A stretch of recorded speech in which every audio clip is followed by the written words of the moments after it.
Breaking news. Berita paling tergempar, berita paling hot and spicy hari ini.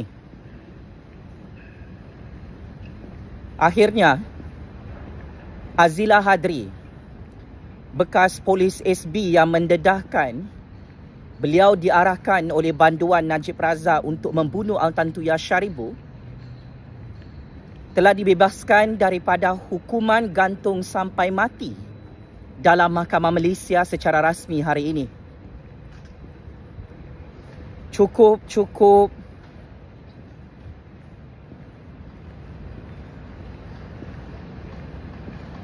dahsyat.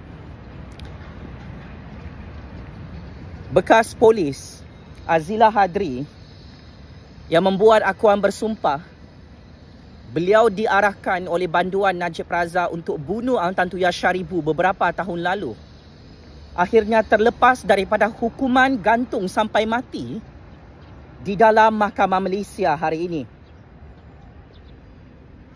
Mahkamah Persekutuan secara rasmi mengumumkan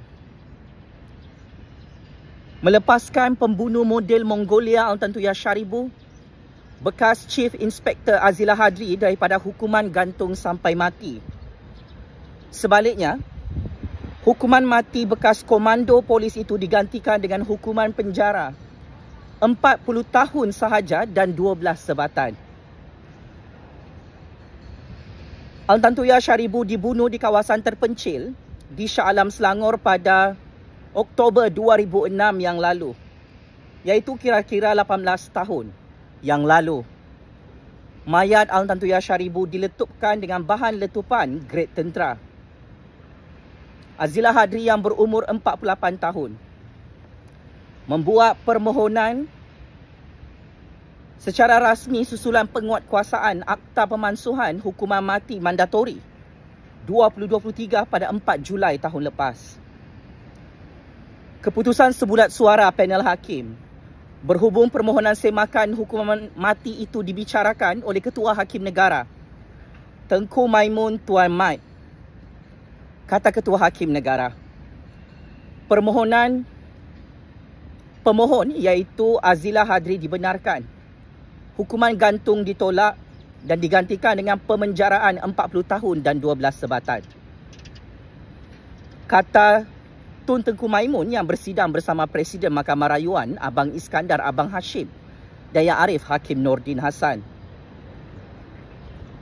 Ini adalah satu keadilan dan kemenangan besar kepada Azila Hadri selaku bekas polis yang dikambing hitamkan dalam skandal pembunuhan Al-Tantuya Syaribu di dalam Malaysia.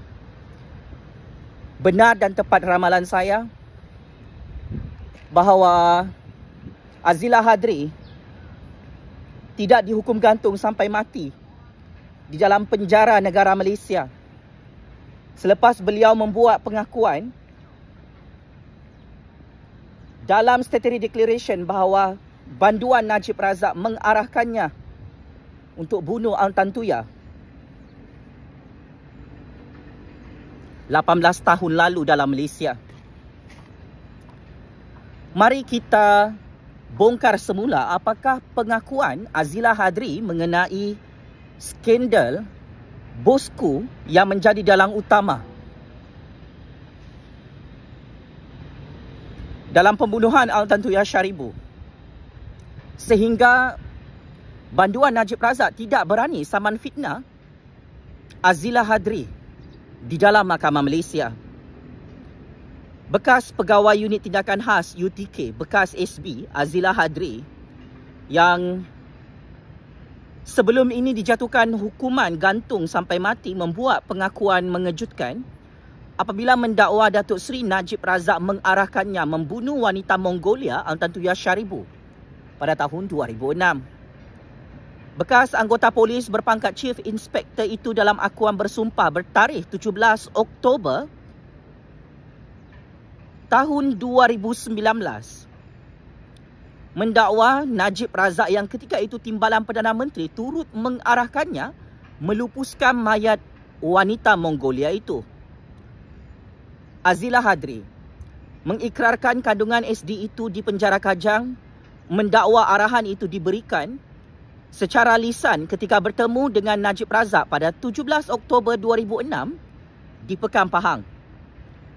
Azila Hadri turut mendakwa menerima arahan supaya mayat Al-Tantuya Syaribu perlu dihapuskan kerana mangsa didakwa seorang perisi asing yang boleh mengancam keselamatan negara.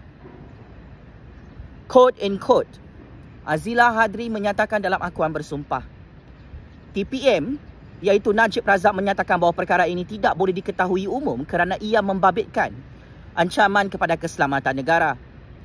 Najib Razak kemudiannya mengarahkan saya untuk jalankan operasi sulit untuk tangkap dan hapuskan perisi tersebut dengan sulit dan musnahkan mayatnya. Saya bertanya kepada TPM iaitu Najib Razak apa yang dimaksudkan dengan tangkap dan hapuskan perisi asing terbabit, dan TPM menjawab shoot to kill sambil menunjukkan isyarat memotong leher.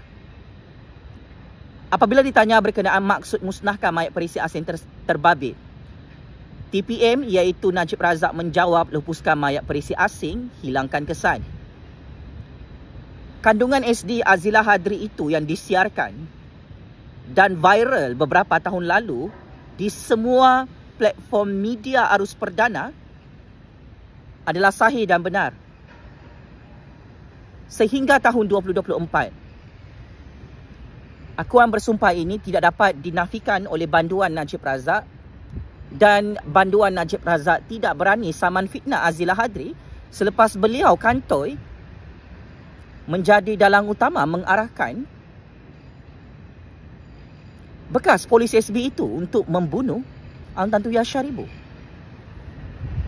Paling menarik, selepas hukuman gantung sampai mati ditarik balik oleh Hakim Mahkamah Persekutuan secara rasmi sebentar tadi, bapa mendiang Al-Tantuya Syaribu turut merayu dan meminta untuk pihak Mahkamah Malaysia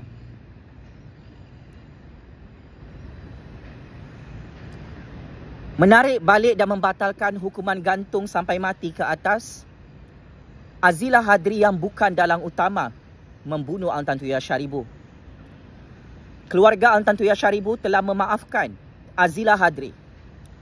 Mahkamah Persekutuan hari ini dimaklumkan perkara tersebut semasa pendengaran permohonan bekas komando polis Azila Hadri untuk menukar hukuman mati kepada penjara seumur hidup berhubung pembunuhan yang berlaku 18 tahun lalu.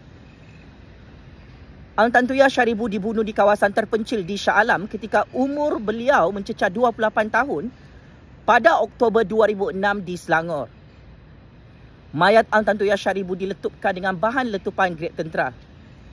Semasa proseding di hadapan panel tertinggi yang dipengerusikan oleh Ketua Hakim Negara Tengku Maimun Tuan Mat, Peguam Azila J. Kuldip Kumar membacakan surat kemaafan daripada bapa mendiang Al-Tantuya Syaribu. Quote in quote, kata bapa Al-Tantuya, saya menulis untuk secara rasmi memohon pengampunan bagi hukuman Azila Hadri yang ditukar kepada penjara seumur hidup. Dia dijatuhkan hukuman mati pada 2006 atas pembunuhan Al-Tantuya Syaribu, seorang warga negara Mongolia. Saya telah menyentuh perkara ini dalam surat saya kepada Perdana Menteri anda. Penting untuk diakui Pertubuhan Bangsa-Bangsa Bersatu PBB menegaskan kesucian kehidupan dengan menekankan semua makhluk di planet ini mempunyai hak untuk hidup. Permohonan saya lahir daripada rasa hormat mendalam terhadap kemanusiaan rakyat Mongolia. Kata bapa mangsa mendiang Al-Tantuya iaitu Syaribu Setef dalam surat yang dibacakan oleh Peguam Azila Hadri Tuan Kuldip Kumar kepada Hakim-Hakim Mahkamah Persekutuan.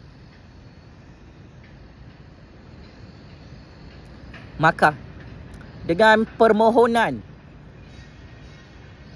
pengampunan ke atas Azila Hadri ini telah berjaya membersihkan namanya dalam Mahkamah Malaysia. Azila Hadri telah mendapat justice, telah mendapat keadilan. Dalam keadaan beliau memohon untuk dipenjarakan seumur hidup atas kebijaksanaan Ketua Hakim Negara dan Hakim-Hakim Mahkamah Persekutuan. Azila Hadri hanya menjalani hukuman penjara selama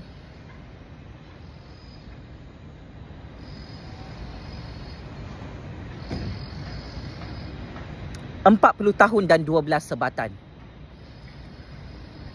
Ini adalah kemenangan kepada institusi polis di negara ini. Kerana ramai rakyat Malaysia tidak tahu. Ada ramai polis-polis yang tidak bersalah dikambing hitamkan dan hanya ikut arahan atasan sekalipun arahan itu adalah salah di sisi undang-undang dan perlembagaan. Saya ada pengalaman melihat proses penyalahgunaan institusi polis. Apabila rumah saya diserbu, saya ditangkap tanpa warrant, tanpa sebarang jenayah. Dan saya tidak menyalahkan polis-polis ini kerana VVIP yang menyalahgunakan kuasa suka mengkambing hitamkan polis. Dan dalam kes Azila Hadri, saya sangat gembira dan saya sangat bersyukur. Doa dan solidariti saya akhirnya beliau menang dalam Mahkamah Persekutuan hari ini untuk membatalkan hukuman gantung sampai mati yang ditarik balik oleh Ketua Hakim Negara dan hakim-hakim yang arif lagi bijaksana di Mahkamah Tertinggi Negara. Saya ingin menyatakan secara terbuka tanpa rasa takut, bekas Perdana Menteri ke-6 Malaysia perlu membersihkan namanya. Andai benar pendedahan Azila Hadri ini fitnah bahawa anda adalah dalang utama yang mengarahkan untuk membunuh Tan Tuya Syaribu, anda perlu saman fitnah Azila Hadri. Jika anda takut untuk saman fitnah Azila Hadri, ini bermaksud pengakuan bekas polis SB itu adalah benar dan sahih di sisi undang-undang dan perlembagaan.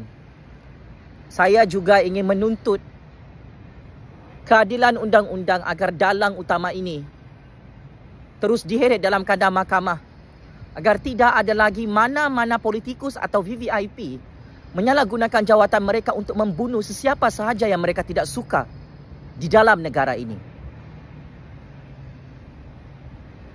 Justice untuk mendiang Tan Tuya Syaribu. Dan saya cukup bangga keadilan ini berjaya ditegakkan dalam Mahkamah Malaysia yang merdeka dan berdaulat. Checkmate and game over, bosku. Syabas dan tahniah. Azila Hadri.